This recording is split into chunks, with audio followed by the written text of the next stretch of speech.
it is for you guys. Enjoy.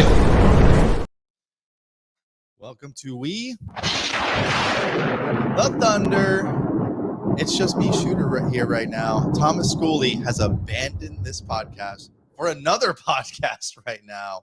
He will probably be joining us when he gets a chance, but he's at the Block Party live recording, who they are apparently running late. And spoiler alert, Nick Paul was the secret guest who is recording the Block Party right now with Thomas Schooley in attendance. And by the way, if you didn't catch the Block Party that dropped today, it's got Vinny LeCavier. I don't know if you Bolts fans have ever heard of that guy, but probably worth a listen. I haven't heard it yet, but that's okay. I'm not going solo. And if you don't know me, and I know I met some more new people this week, yesterday. Wow, that's a nice shooter. Let me have a look at it. I'm Shooter. Usually we have Thomas Schooley here, but school is out today. We've got a legitimate guest on the show today. A hockey reporter is going to join us. So I'm going to bring her on right now. Diandra Loux is a reporter for the Tampa Bay Lightning for the Hockey News, and she's been covering the team for a few years now. And this is her first time on We the Thunder. So your first time on the show, we give you one of these. Little Thunder Strike. So we're going to talk a little bit about the last week of Bolts hockey. And if anyone here joining the chat has any questions for Diandra or myself, I'll take questions too. You can go ahead and put them in the chat. And hey, Debbie, you're the first commenter of the day. Congratulations. So Diandra, welcome to We the Thunder. First of all, tell us a little bit about yourself for folks that do not cover you. By the way, it seems like a lot of people are very excited about you joining the show. So I think they know who you are. Yeah, I loved that. And I loved the entrance that took me back to some good times and some familiar faces in there as well. But yeah, thanks so much for having me. I loved seeing everybody's tweets as always. Excited to finally do this. I know we were trying to make this happen at the beginning of the season around opening night and things like that. And it just kind of worked out. And yeah, I'm happy to be here. I cover the Lightning for the Hockey News and, do some radio and stuff like that, specifically covering the Lightning. So, yeah, I mean, it's been an interesting season, right? Maybe not one that we're used to, but kind of comes with everything that they've gone through maybe the past few years with the salary cap and all of that. So I'm sure that we'll get into that more. But again, yeah, I'm excited to be here. Awesome. Well, we're going to cut to the chase right away. Okay. we need an update. Whatever you know, you've got to spill the beans. Sergachev went down last night. It didn't look good. He didn't come back. There wasn't much comments, it sounded like, from the coach last night or today. Can you confirm anything with Sergachev? Yeah, I mean, he's still being evaluated. Last night, obviously, Coop didn't really give too much, and I don't think he really knew a ton. It's hard to tell, when it happens, obviously. But I will say that he was in a boot today and last night. He's in a boot with a scooter, and so my first impression is that, they obviously don't want him putting any pressure on that foot. I think it's his left foot.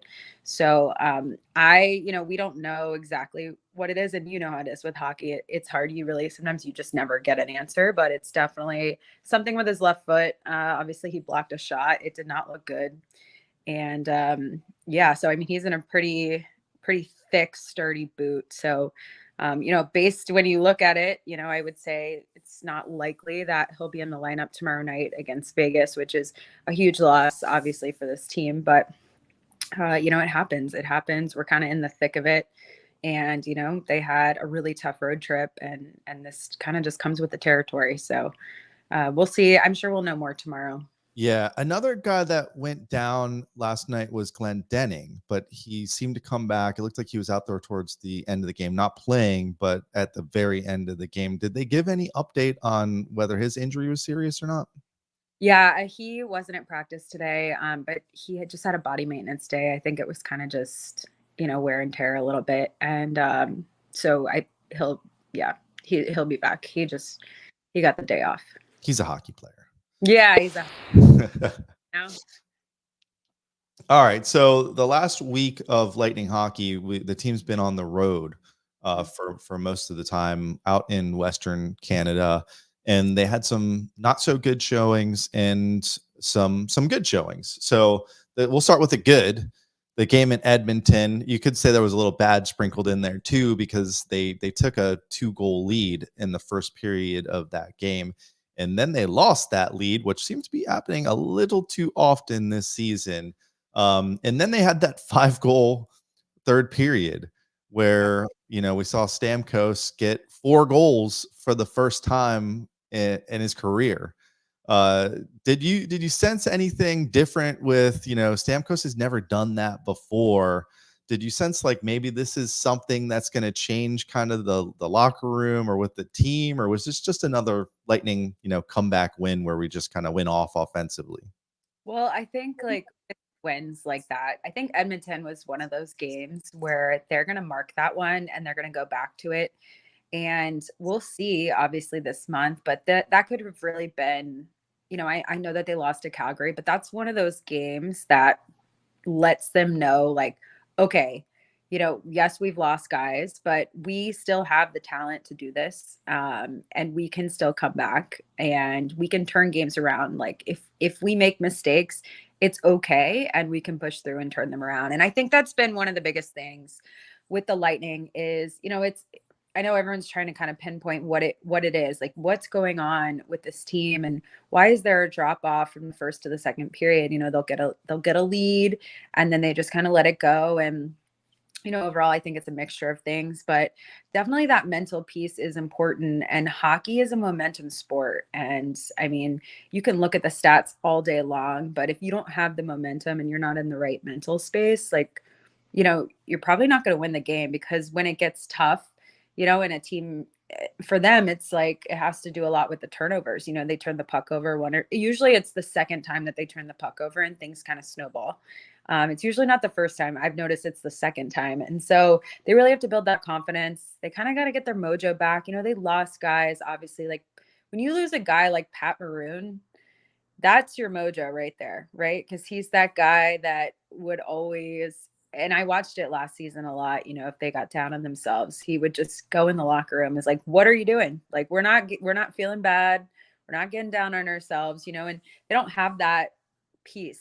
And then also, you lose guys like Alex Killorn and stuff. But I think as far as momentum and confidence goes, it's maybe not the fact that they lose games, it's how they lose them. And, it makes them feel pretty low, and they just have to find that again. And I think Stamkos and Kucherov and those guys, like pulling them out of that. And you've seen it, we've seen it since Edmonton. I think that's what's going to give them the spark and kind of remind themselves like, hello, like we're really good, and we saw it last night. I mean, they're a talented group. The talent it's not for lack of talent. That would be a totally different story. So much of this is mental. So if they can figure that piece out, they can work through that. I think that they can turn their season around. They do have the ability to do it. And you look at that core, like, Yeah. People would look at their core and be like, I don't want to mess with those guys. They're still playing at a really high level. And I thought that, that Edmonton game could be a turning point for them, scoring 7 goals, and almost everyone on the team got a point that night. So, I thought that maybe they would keep that rolling up to Calgary, but no, by the end of the second period in Calgary, it was 3-0 Calgary, and they just kind of dug themselves in too deep of a hole to get out of. But probably fell a little short of what they wanted to on that overall road trip, because I think they only got 4 points in 5 games on the trip, and usually you want to get at least 5 points in those 5 games. But like you said, came back home, welcome home. And man, what a good game last night. I was telling some of my friends, including Debbie, who was in the chat, that I was at the game last night, but I was there for a work event, and I was in the Channel Club, which is where you want to be at a Lightning game. But it's such a social hour up there, and I was working, so I didn't even get to watch too much of the game. I just heard the horn going off constantly. I was like, oh, this is a good game. Yeah, loud in there last night. I could tell everybody was happy to have to have them back at Amalie, and like the guys were clearly really happy to be back too. And like they're gonna have to figure out how to translate that to the road. You know what I mean? Like that confidence that they have at home, and they have it. They're a very different team at home than they are on the road. And so that, to me, that really shows that they have what it takes to win. They just have to find it. And, I think obviously John Cooper is like one of the best coaches at motivating. And once it clicks, it's going to click. But, they don't want to dig themselves in too deep of a hole that they can't get out. So luckily, like, Detroit is kind of slipping a little bit. And so they might have a chance to do it, but these next few games at home are really important. Yeah. And I always contributed, the roller coaster at the beginning of the season and in losing some of these games to defense. And the defense is a new system this year that they've been trying to learn. And I've been telling people, no, it takes time. They're gonna be fine. They've got Stamkos, they've got Kucherov, who's the best player in the NHL. They've got, all these other guys, Hedman and Vasi's, back and seems to be back in form after last night. Should have got another shutout, but seems to always let in that goal in the last minute when he's due for a shutout. Do you think that they are adjusting their defensive plan now? Because I noticed some comments in the media where they were talking about just trying to simplify things. Yes. Do you think that means that they're trying to adjust this defensive plan that they have because it's not working, or do you think they're full steam ahead with the new defensive plan and they're still just trying to work out the kinks? It's hard to tell exactly. I don't know if they can fully adjust their system in the middle of the season. I think that they can do some things. I know, just me and speaking with the players that I've spoken to, simplifying their game is something that they've been talking about for a couple weeks now, since before they even went on the road trip, and really just getting back to what they know works. And when you put the pieces together of that, right? And if you take what they say, you put the pieces together, when the Lightning won the Stanley Cup, both of them, it was through defense, right? And they've always been a defense wins game type of team. And, the past couple years that has started to slip, and you could attribute that to losing Ryan McDonagh. To me, Ryan McDonagh is a player that he's just irreplaceable. Like, there's no one, to me, a defensive player that's like him. We have Victor Hedman, but other than that, like, he's that guy, right? He does all the things he's supposed to do. And, you could attribute it to that. But this year, they have that new system, and it's a complicated one. And it's actually, I'm interested to watch it tomorrow because I think Vegas runs a similar defensive system. So, but yeah, it's simplifying things and going back to what they know works. And that's something Stamkos has been talking about for a few weeks now. They knew what worked. They won the cup with it, so why change it? And I think they are trying to go back to that. They're trying to not overthink things and kind of go back to what they know works. So yeah, you could say that. I don't know how it will work if they can fully go back to what they used to do on defense right now, because they're mid-season, but I think they're trying to take some steps back there. Yeah, I think a lot of Bolts fans are hoping that's the case. Or they're going to adjust something and not just keep trying to do the same thing. Because here we are, December 20th, and we're getting to that point of the season in January, February, where we want to start winning more games than we're losing. Yeah, so usually December is usually when they start to figure it out. I will say, just like being in there today, it seemed like things were starting to click. And I almost feel like the Lightning are the kind of team, when they sense anything playoff related, it's like there's like a switch, and the switch flips, because they're so, they're one of those teams. They're like, we just want to get into the playoffs. And then like they're a whole nother beast once they get into them. So I think being home probably helps. And, this is definitely when they want to get those points. Like, they can't dig themselves in a hole. Like this is the time. Yeah, and the last couple of years, the Lightning have not played their best hockey in like March. Going into the playoffs is when they kind of hit the skids. So, yeah, it's time to start winning games, and that's a really good point. Is we've got a lot of home games coming up, starting with the defending champs tomorrow night. Unfortunately, they got a pretty good whooping up in Carolina last night, so they're not going to be too happy. It seems like that always happens. Seems like we never catch anyone off after a really big win, and maybe the foot's off the gas pedal a little bit. No, Vegas is going to come in here angry, and they still know that we've got Cooch and Stammer and Hedman in the lineup, and Bassey's probably going to be in net. So it's going to be pedal to the metal. I know I'm going to be there tomorrow night. And by the way, if anyone out there wants to go to the game, we've got that SeatGeek code up in the corner, WTT Pod. Get $20 off your first purchase for those Lightning games or anything else. Late present, you can grab some tickets for any event with our code. So go do that. And you got a bunch of Bolts games coming up for the rest of the year. I think there's only one more away game to the end of the calendar year. So get those Bolts tickets and fill up Emily. It was a lot of fun last night after they've been on the road. I want to ask you a little bit about Stamkos before we switch it up. What we're going to do is, we're going to make Diandra play a little game with us. Well, with me. Usually it's not just me. I told you that, right? What we're going to do is we're going to do a little underrated, overrated, and let her get a little judgy. Ooh, I like that. It's funny because you kind of answered one of them already with your Pat Maroon answer. So I might have to have a fill in. I see John's in the chat. John sometimes jumps in, and I'll tell you what, John did send me a text that I do have to read on my way back from the game. I saw his text here. He was on the last show, Diandra, and we were kind of debating the approach of having two goalies that are on a lighter salary versus having Vasi, a great goalie, on a pretty high salary.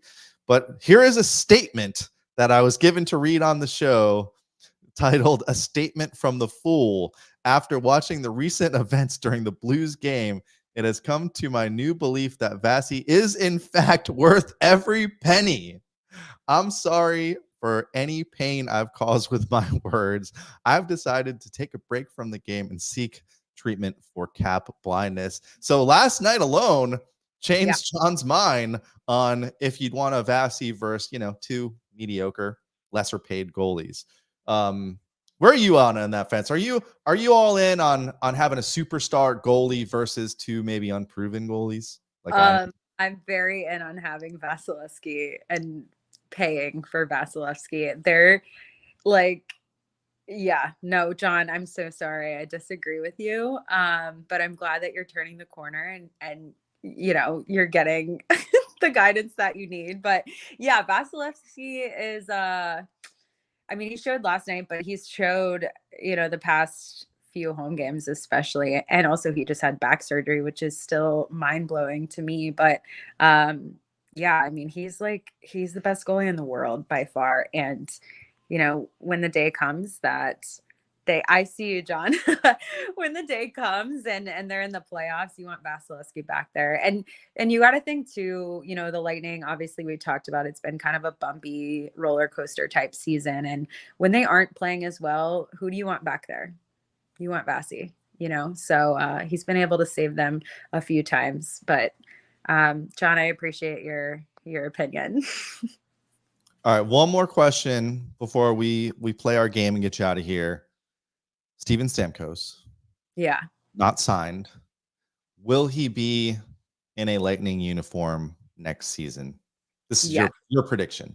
Yes. He absolutely. I was thrown off, to hear that at the beginning of the season, obviously, just like everybody else was. I thought for sure it was something that by the time opening night came, like we were going to have the news and everybody was going to be celebrating.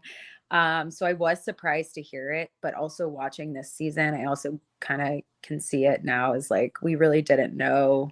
Nobody knew what to expect this season. But I don't see him going anywhere. And look at the impact that he's had already. I mean, he's still playing at a really high level, and I couldn't even imagine him playing for another team, but yeah, I think he'll be signed. Yeah, as much pain as we've gone through with losing players in the last like 3 years alone, just to think about Stamkos in any other jersey. It just Ugh. yeah, like It's right. gross. Yeah. That's not even something that my mind can like. Yeah, no, it would be. I feel like what the fan base would do if that ever happened, it just wouldn't be. It wouldn't be the same. So, I just there's no reason to get rid of him. He is playing at a high level. He's besides Cooch, I would say like, and he and Point and Stamkos, they've just been the most consistent players on this team through all of it. So what about this? What if the team tanks over the next 2 months? Mhm. Is there any chance that they trade him, knowing that he could come back after the end of the season? Is there No, any chance that that happens? They rent him out?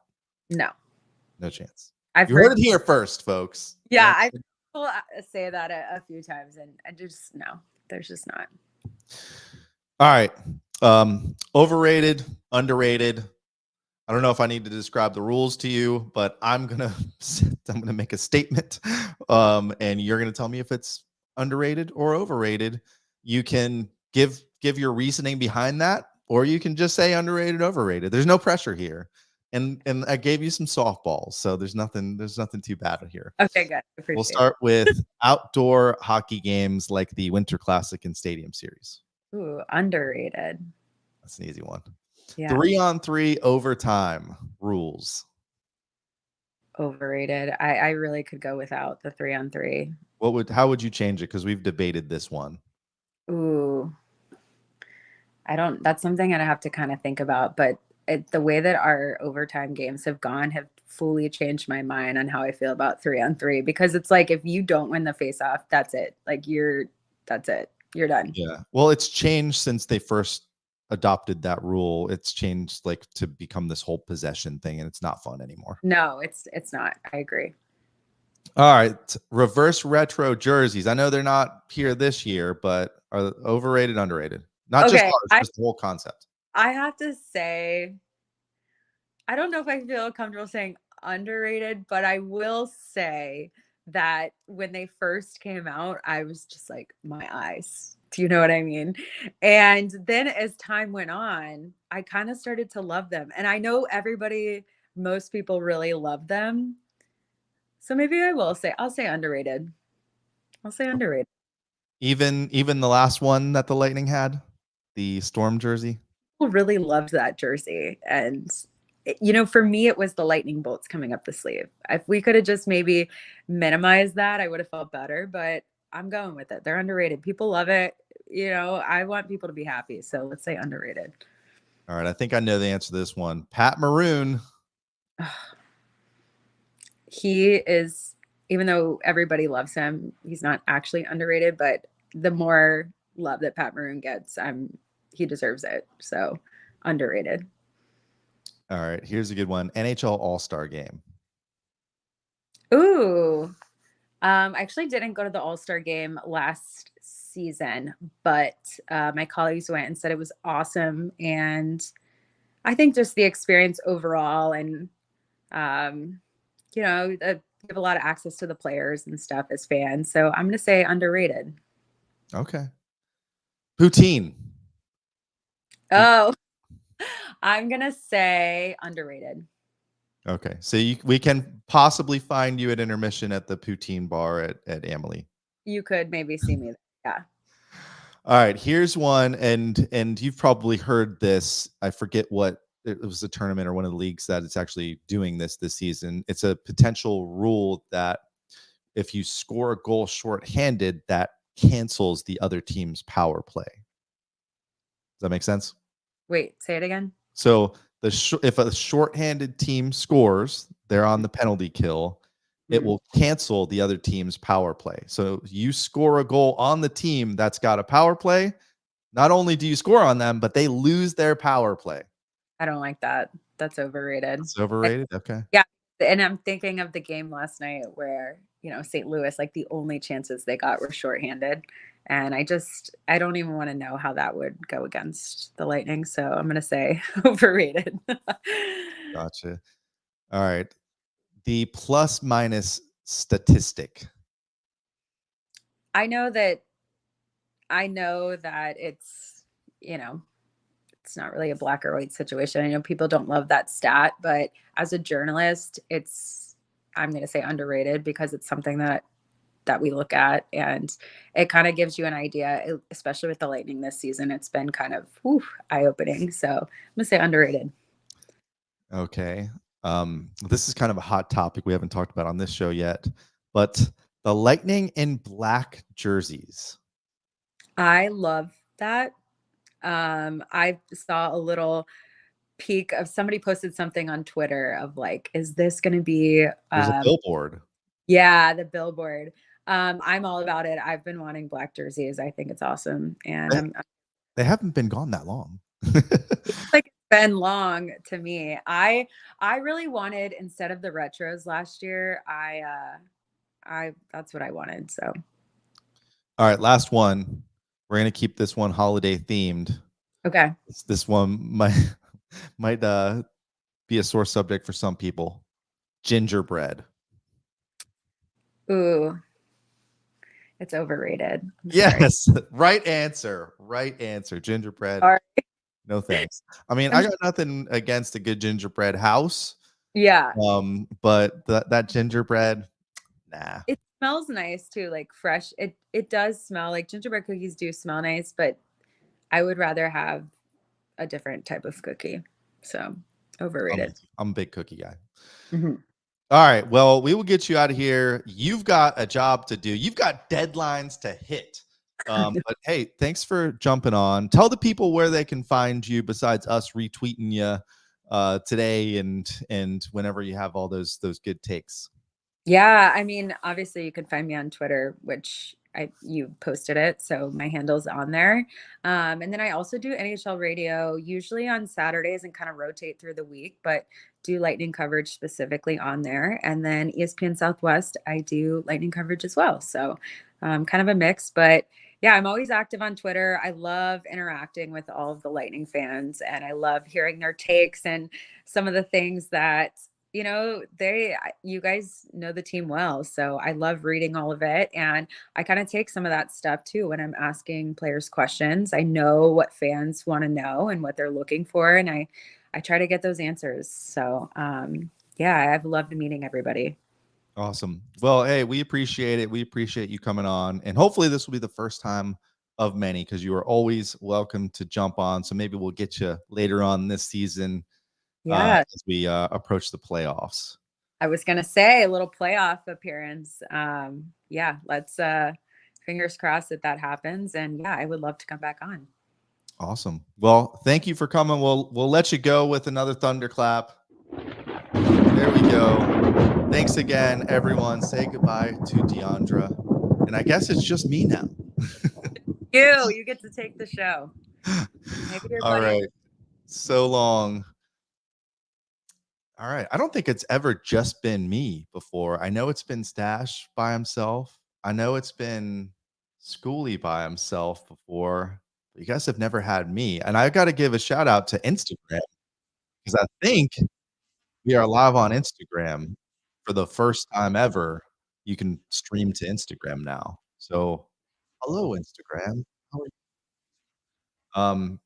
All right. So what else did we not talk about? Let's kind of break down some of these games. We didn't talk about the Vancouver game at all. It was not a great game. The Lightning lost that game 4-1. Brock Boeser scored the hat trick for Vancouver. He just didn't miss the net, and the Canucks were just kind of on a roll that game. And the Lightning look flat. So on to Edmonton, where Lightning did turn around with that quick start. Which, by the way, with that Vancouver game, we scored in the first minute or the first couple minutes again, which we did a lot on that West Coast trip. So it looked like it was going to be a really good game, because that was our last show, was the pregame for that. We were feeling pretty good. I was watching it with John, but nothing good happened after that. So on to Edmonton, and that's where we saw the Stamkos first time ever, 4 goals in one game. But I'll tell you what, I think it was the Nikita Kucherov goal in that game that really turned the corner for the Bolts. He like put the team on his back again and just kind of forced his way through to score that goal. Um, and that was a crucial goal in the beginning of that third period. And this is the segment of the show where we have to give Cooch his praise because he is still the best player in the world, leading the NHL in points. So what was that, Cooch? Can you make it simpler? Cooch, I don't think we can. I don't think we can make it any simpler for you right now. You're on fire. This is the best we've ever seen. And you know what I got to do? I got to go back to the first game, first podcast of the season, Sonia, where I made some predictions, and I remember specifically talking about, I just want to see Gooch shoot more. Just shoot the puck. Every time you get it, shoot the puck. And I feel like you might have listened to that episode because he shoots the puck a lot now.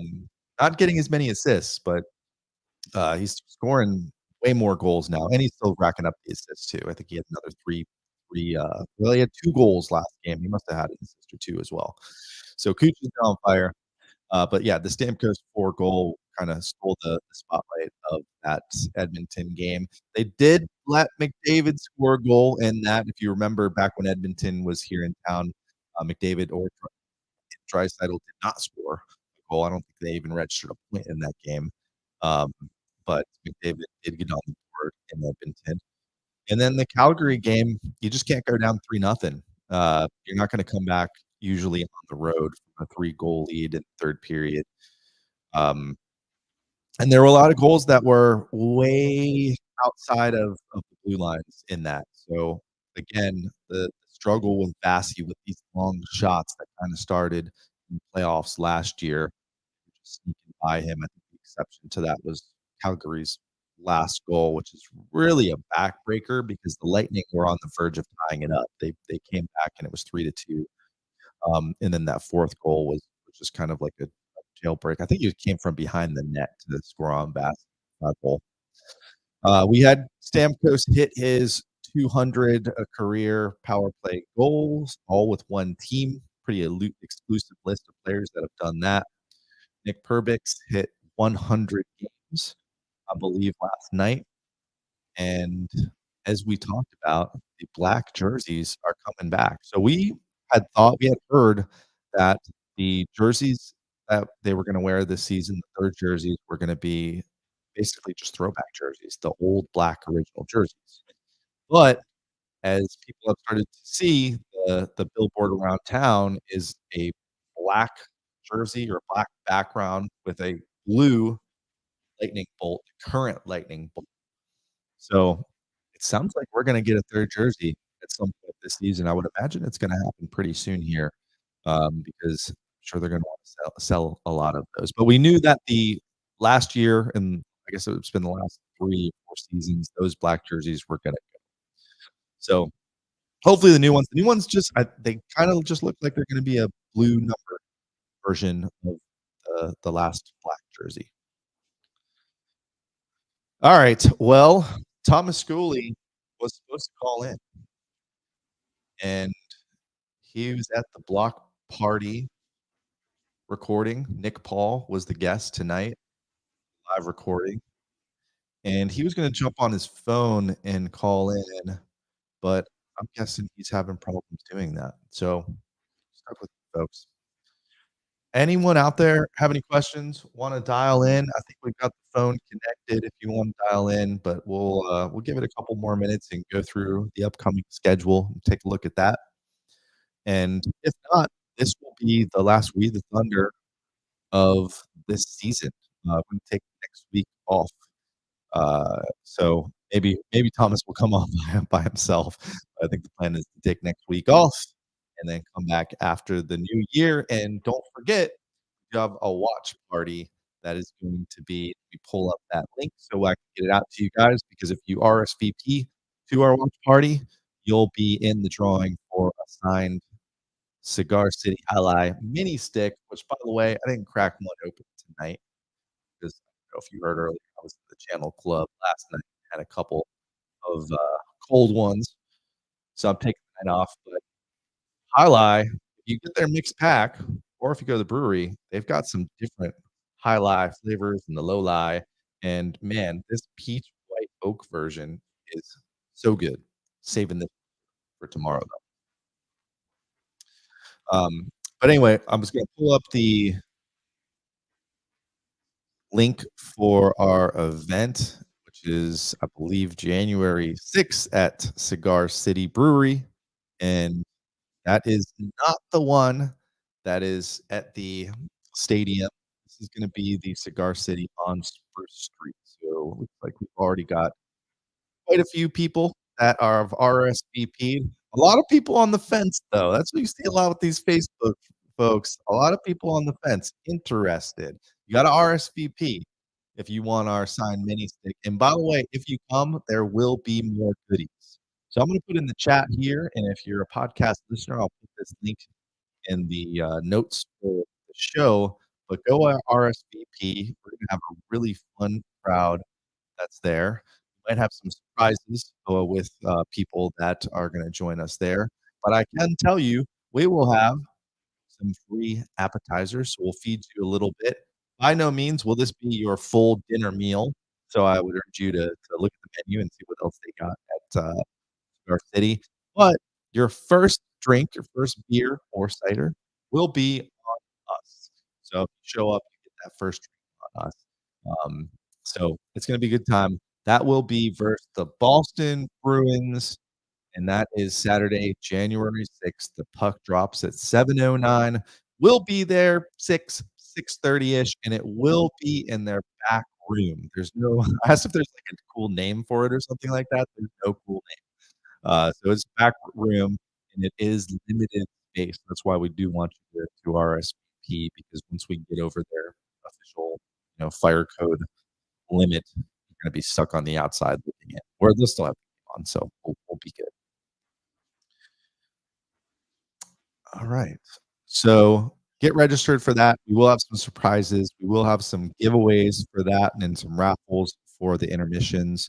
But we will give away that signed stick to somebody who is registered or RSVP'd on the Facebook invite. It's not a full stick, by the way. It's a mini highlight stick. It's signed by Denning, Herbix, and Sorelli. And there might be some more sticks signed like that if you show up. So definitely join us for that. It's going to be a lot of fun. And if you are a Thunderbolt, there is a party Saturday night. It's a watch party. There's also a boat parade in the vicinity. So I will be there. And that is also limited space. So if you are a member of the Thunderbolts group, get on there and let Tommy know that you're going to be there, because that is a very limited space. Come watch the Lightning destroy the Capitals with us. And that's going to be Saturday night at 7:00. All right, what else do we have? Let's go through the games again. We've got a bunch of games coming up. Make sure you use that CP code WTTPOD, $20 off the first time. And we've got the Golden Knights tomorrow, the Stanley Cup champs coming to town. This is going to be a really good game, I feel like, because Golden Knights got a whooping, as I mentioned earlier, up in Carolina last night. The Bolts coming off a big win, playing well at home after being on the road for a while. I expect nothing but a really good game. And then Saturday night's Lightning at Caps. And then we've got 3 home games to close out the season. We've got Wednesday, Panthers coming to Amalie, 7:00 game time. You've got the Rangers next Saturday night, the 30th, and New Year's Eve, the 31st. Montreal Canadiens coming to town for New Year's Eve. That game also does start at 7. They've done in the past Eve games at like 4:30, just a little bit earlier. But that game starts at 7. So go enjoy a game and be right there at Water Street for all the festivities for New Year's Eve. And if you haven't been yet, Yard House is open. I went there with my buddy for lunch, and it's good. If you've never been to a Yard House, it is a chain, but it's a really good chain. It's a big location, but I'll tell you what, last night I left the game a little bit early, and my buddy texted me to meet him there, and it was packed. I kinda walked in and then walked right out because it was slammed, and that's just how that place is gonna be. So if you plan on going to Yard House during a game day, get there early. It is definitely worth going. All right. Well, it's kinda odd doing this by myself, but I guess the other guys have all had their share of doing it. Um, and I don't think there's anything else left to talk about. Talked about the games, had a really good guest for you, played some games. I think the only thing left to do is cheer on the Bolts for the rest of the year, and they really need to win some of these games. For you folks that take a look at the standings, you know already that the Lightning have played more games than most of the other teams in the NHL, especially within their own division. So they're already in a hole, and they're in a bigger hole because these teams are going to have a leg up on them once they catch up with their games. The Lightning obviously aren't slowing down; they've got a full 5 games to close out the season here in 10 days or 11 days. So they got to win these games, especially got to win them at home, and that starts tomorrow. I guess it resumes tomorrow when Vegas comes to town and brings their Stanley Cup with them. Although I don't think they really bring this cup. All right. Well, I hope I see a lot of you folks either tomorrow or on Saturday night at the Thunderbolts watch party or at our watch. So a lot of fun coming up in the next couple weeks. Huge games. I really think the next 30 days is really going to decide what's going to happen with this team, if they're going to make the playoffs and how well they're going to do when they get to the playoffs. They got to start to build some momentum, and hopefully that starts tomorrow night. So until then, thank you Instagram for letting us stream to you. I don't know if anyone's actually watching on Instagram, but if you are, thank you. And until next time, this has been We the Thunder. Don't forget to be. That's it?